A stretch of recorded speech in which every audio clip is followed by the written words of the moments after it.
testimonianza di vicinanza e sostegno li abbiamo avuti, sia da conoscenti e non, tutti nell'anonimato, gesti che ci permettono ancora di continuare e andare avanti, segni della provvidenza, dell'amore di Dio per ognuno di noi.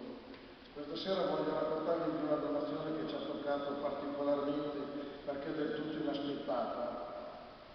La vigilia del Natale 2010, controllati i movimenti in banca, ci balza all'occhio un importo di un certo valore. Il sobbalzo resta un momento indescrivibile. Uno pensa, anche le banche sbagliano.